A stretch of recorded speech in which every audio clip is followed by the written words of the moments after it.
اب یہ تحقیقات ہوں گی، یہ چیزیں سامنے آئیں گی، لیکن ناظرین ہمارے ہاں بدقسمتی سے ایک واقعے کے بعد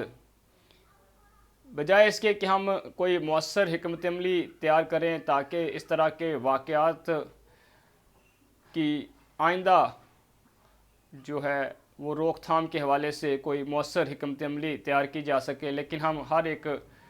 وقوعے کے بعد چند دن بعد سب کچھ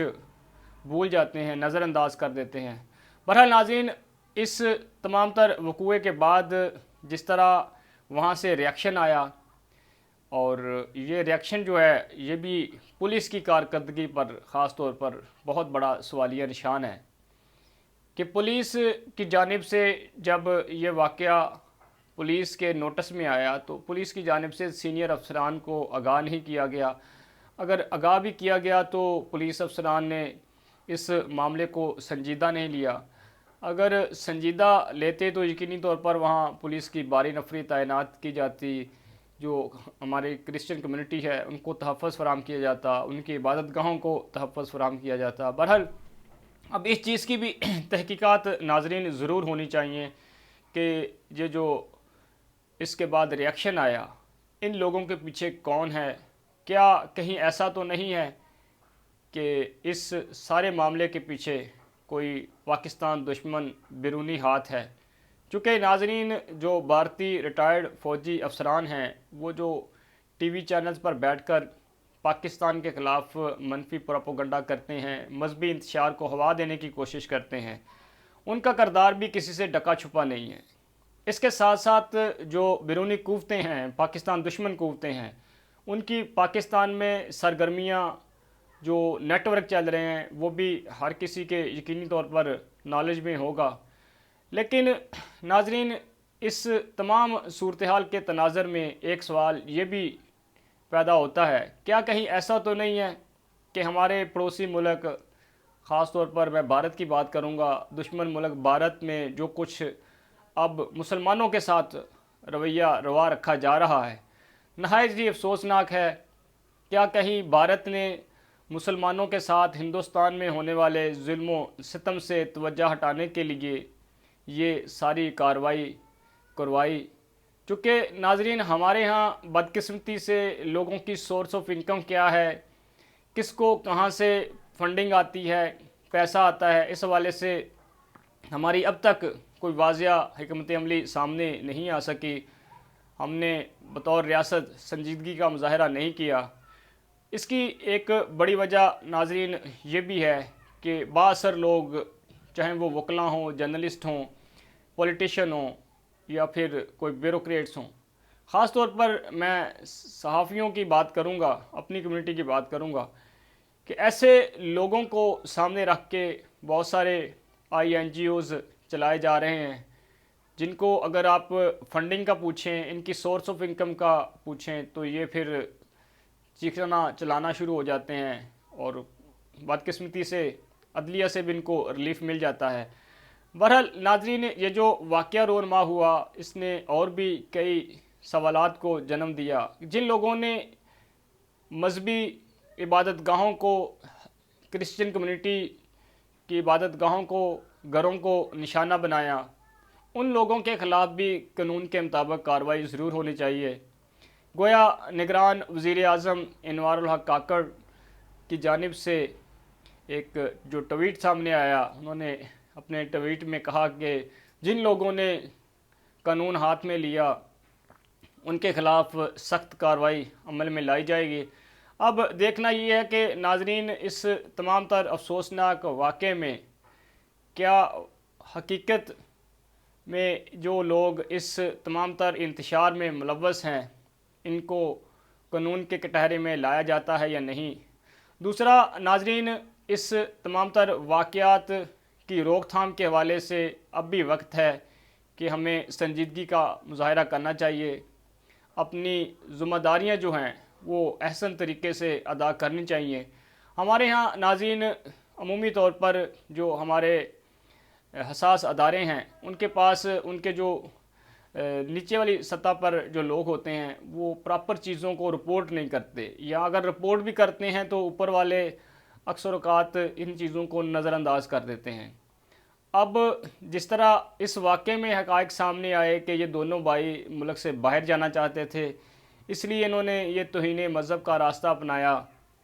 اور شارٹ کٹ اختیار کیا کہ ان کے پاس پیسے بھی نہیں ہیں اور کیوں نہ ایسا کو کام کیا جائے کہ باہر والے جو ہیں وہ ہمیں لے جائیں۔ اس پر باہر والوں کو بھی، جو ان کے کرسچن کمیونٹی کے لوگ ہیں، ان کو بھی جو ہے وہ سوچ بچار کرنی چاہیے کہ کیا ایسے لوگ جو کسی دوسری جگہ یا ریاست میں انتشار کا، فساد کا باعث بنتے ہیں، کیا ان لوگوں کو اپنے ملک میں بطور شہری جو ہے وہ قبول کرنا چاہیے یا نہیں کرنا چاہیے۔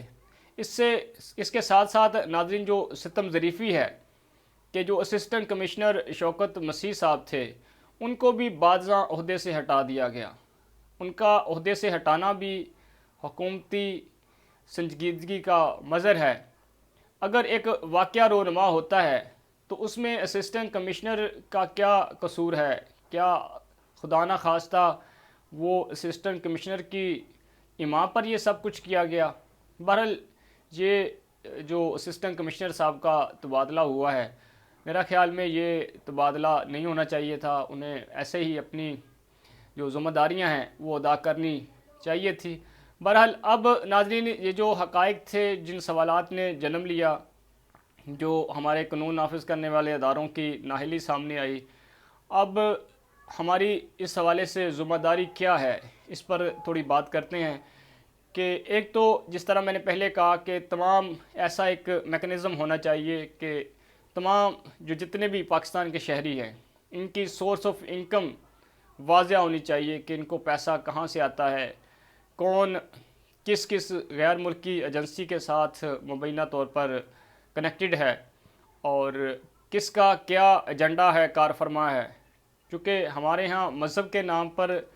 انتشار پھیلانا، فساد پھیلانا اور مذہبی مقدس مقامات کو نشانہ بنانا ایک جو ہے وہ تقریباً ایسا ایک ناسور بن چکا ہے کہ ایسے لوگوں کو، مذہبی انتہا پسندوں کو جب تک ہم لگام نہیں ڈالیں گے، ہم پاکستان کو امن اور شانتی کا گہوارہ نہیں بنا سکتے۔ کیونکہ ناظرین، اس وقت پاکستان جس دوراہے پر آ کھڑا ہے، اس میں پاکستان کے حوالے سے جو انٹرنیشنل کمیونٹی میں ایک تاثر پایا جاتا ہے کہ اگر توہین رسالت، توہین مذہب کسی دوسرے ملک میں پاکستان سے باہر بھی ہوتی ہے تو ہم یہاں پر اپنی سرکاری اور پرائیویٹ املاک کو نقصان پہنچاتے ہیں۔ حالانکہ جن لوگوں نے اس واقعے کے بعد کرسچن کمیونٹی کے عبادت گاہوں کو، گھروں کو جلایا، در حقیقت انہوں نے جو اسلام کی تعلیمات ہے اس سے بھی روگردانی کی ہے، کیونکہ اسلام قطعی طور پر دیگر مذاہب کی عبادت گاہوں کو جلانے یا کسی کے گھر کو جلانے کی اجازت ہرگز نہیں دیتا۔ اسلام نے ایسی چیزوں سے ممانعت فرمائی ہے۔ اب ناظرین، دیکھنا یہ ہے کہ یہ جو ملزمان ہیں عامر مسیح اور راکی مسیح، ان کو کب گرفتار کیا جاتا ہے، ان کے سر پر جو باہر جانے کا بھوت سوار تھا وہ کب اترتا ہے، اور اس کے ساتھ ساتھ جن لوگوں نے کرسچن کمیونٹی کے لوگوں کو نشانہ بنایا، ان کے خلاف کیا کارروائی عمل میں لائی جاتی ہے۔ چونکہ ناظرین، اس وقت جو جڑاں میں صورتحال ہے، جڑاں کے حوالے سے بھی ناظرین اگر تھوڑا سا آپ کو بتائیں تو جڑاں فیصل آباد کی ایک معروف تحصیل ہے جو کہ فیصل آباد شہر سے تقریباً 35 کلومیٹر کے فاصلے پر واقع ہے۔ اب اس شہر میں جو امن قائم کرنا جو ہے وہ ریاست کے لیے نہایت ضروری ہے۔ اب بے شک نگران، وزیر اعلیٰ، آئی جیز، یہ جتنے بھی جو حکومت کی اتھارٹیز کے ذمہ داران ہیں وہ وہاں پر وزٹ کر لیں۔ اب وزٹ کرنے سے کچھ نہیں ہوگا۔ اگر آپ نے واقعی ہی آئندہ اس طرح کے واقعات کی روک تھام کے حوالے سے سنجیدگی کا مظاہرہ کرنا ہے تو پھر آپ کو اس واقعے میں ملوث تمام کرداروں کو، چاہے وہ جو آپ صلی اللہ علیہ وسلم کی شان میں گستاخی کی گئی، جو قرآن مجید کے بے حرمتی کی گئی، وہ لوگ ہوں، چاہے وہ لوگ ہوں جنہوں نے گرجا گھروں کو نشانہ بنایا، وہاں پر جو مقدس کتاب انجیل تھی اس کو نشانہ بنایا، ان لوگوں کے خلاف بھی کارروائی ہونی چاہیے، اور اس تمام تر واقعے میں ملوث لوگوں کو کیفر کردار تک پہنچانا چاہیے، نشان عبرت بنانا چاہیے، تاکہ آئندہ اس طرح کے واقعات رونما نہ ہو سکیں۔ ناظرین، اب تک کے لیے اتنا ہی، ہمیں اپنی دعاؤں میں یاد رکھیے گا۔ میرے اس آج کے تجزیے سے اگر کسی کی دل آزاری ہوئی ہو تو میں پیشگی معذرت خواہ ہوں۔ پاکستان زندہ باد۔